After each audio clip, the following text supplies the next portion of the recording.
Demokrasi membutuhkan percakapan bebas dan terbuka, ruang leluasa yang sanggup menampung suara yang beraneka.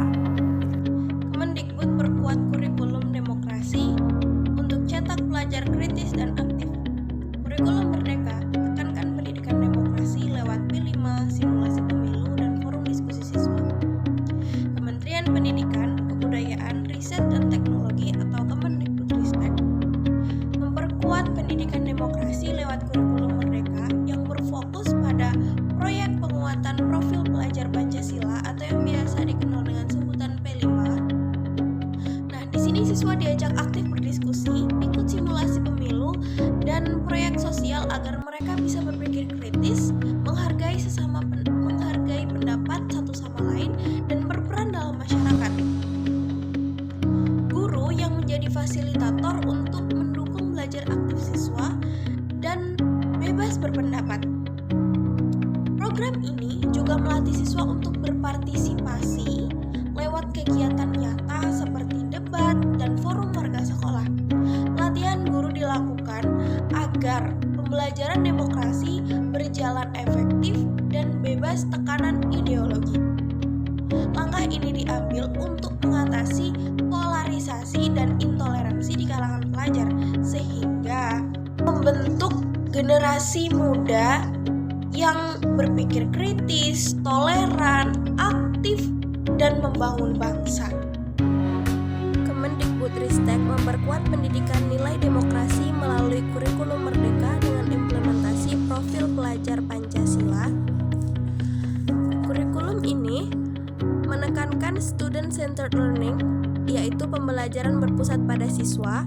Tujuannya adalah mencetak pelajar yang tidak hanya cerdas akademik, tetapi juga kritis, toleran, dan aktif dalam masyarakat. Pentingnya pendidikan demokrasi sejak dini melalui kurikulum yang mengedepankan nilai-nilai Pancasila seperti gotong royong, kebinekaan, dan berpikir kritis.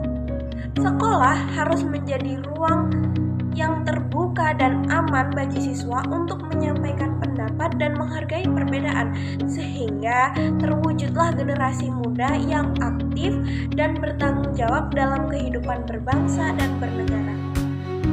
Kurikulum Merdeka sebetulnya baik, tapi terus terang Pak Menteri, untuk daerah 3T silakan tanya.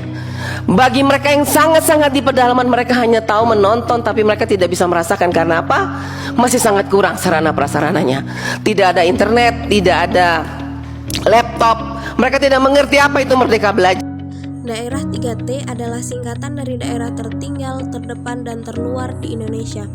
Daerah-daerah ini memiliki tantangan pembangunan yang unik, termasuk keterbatasan infrastruktur, sumber daya manusia, dan aksesibilitas.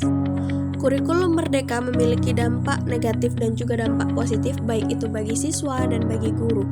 Yang pertama yaitu dampak negatif kurikulum Merdeka bagi siswa. Potensi ketidakjelasan pemahaman materi jika siswa hanya fokus pada bidang yang diminati dan mengabaikan bidang lain. Dan perlu penyesuaian dalam pembelajaran karena kurikulum ini lebih berorientasi pada proses dan tahapan pembelajaran. Sedangkan bagi guru, membutuhkan adaptasi dan pemahaman yang mendalam terhadap pendekatan pembelajaran yang baru, membutuhkan pelatihan dan pendampingan yang intensif agar guru dapat mengimplementasikan kurikulum dengan baik. Dan potensi ketidakmerataan keterlibatan sumber daya dan pembedaan kemampuan guru dalam mengimplementasikan kurikulum. Ada pula dampak positif kurikulum Merdeka bagi siswa, yaitu meningkatkan kemandirian dan motivasi belajar karena pembelajaran lebih berpusat pada siswa dan minat mereka. Meningkatkan kreativitas dan kemampuan berpikir kritis karena siswa didorong untuk lebih aktif dalam proses pembelajaran dan eksplorasi.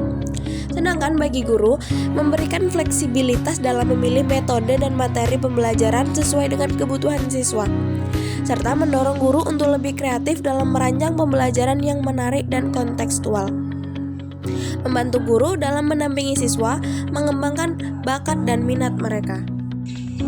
Penguatan pendidikan demokrasi ini sejalan dengan Undang-Undang Nomor 20 Tahun 2003 tentang Sistem Pendidikan Nasional yang menegaskan pendidikan harus mengembangkan potensi peserta didik agar menjadi manusia yang beriman, bertakwa, berakhlak mulia, cerdas, dan bertanggung jawab.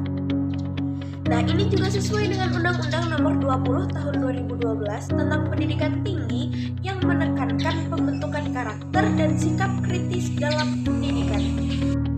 Penguatan kurikulum demokrasi melalui kurikulum Merdeka dan proyek penguatan profil pelajar Pancasila merupakan langkah strategis Kemendikbudristek untuk mencetak pelajar kritis, aktif, dan toleran.